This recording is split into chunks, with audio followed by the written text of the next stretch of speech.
It was absolutely amazing to see him take average, everyday things and make something so beautiful. His work day was an extraordinary one.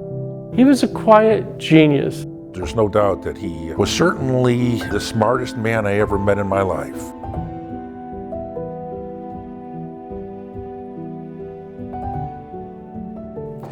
Hi, I'm Marv Beloff, and I'm here to talk about William Kent, my dear friend and great, remarkable sculptor.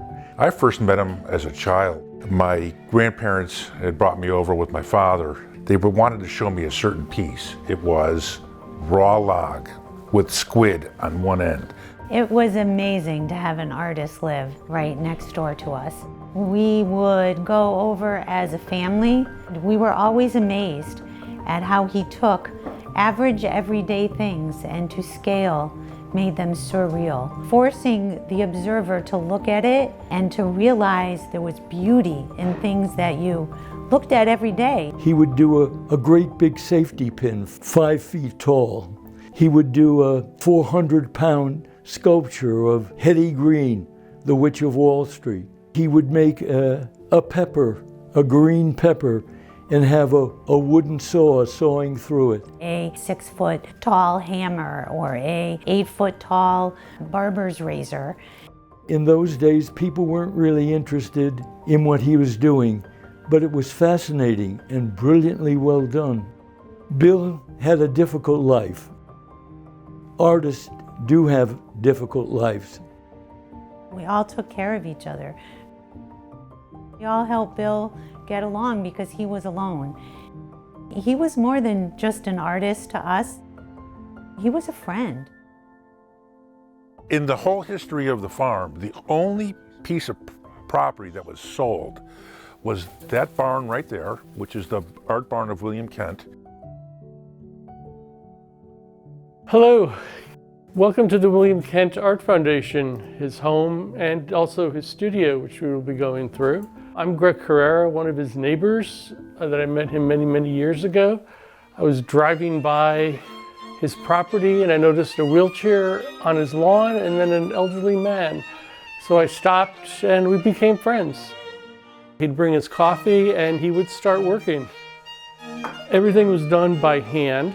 He had those fine chisels that he would cut the grooves and pieces of the slate. He started calling his sculptures that were horizontal, like the fish that you see, and the birds, his wheelchair sculptures.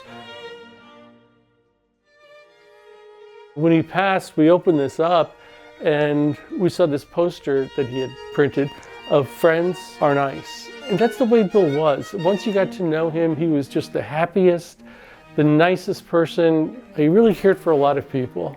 So welcome out back here.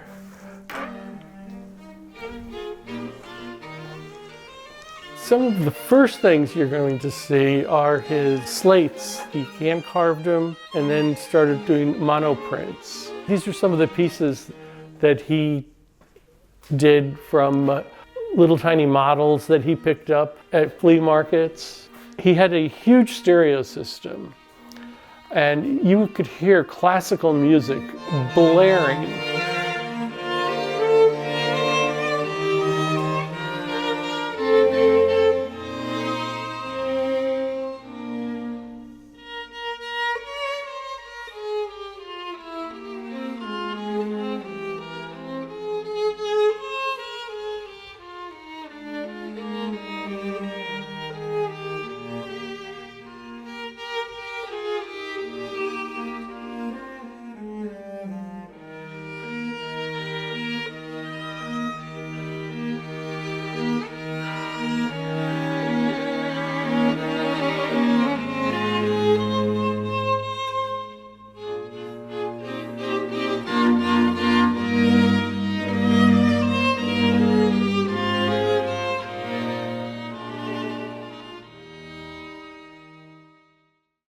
William Kent's wishes were for all profits from his art to go to elder artists in need. There was nothing out there for him as an elder artist to give him resources that he needed to get his work out into the world. There are many, many artists who are never ever really discovered. There's a lot of luck in being discovered. It's important to help these people because they are a part of the community and they are a part of your life and my life. Life is short, art is long. He definitely felt that art outlives the person.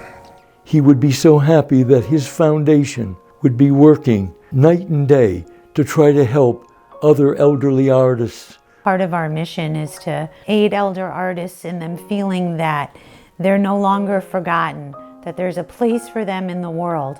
They have so much to share, all their prior knowledge, all the things they've experienced in life.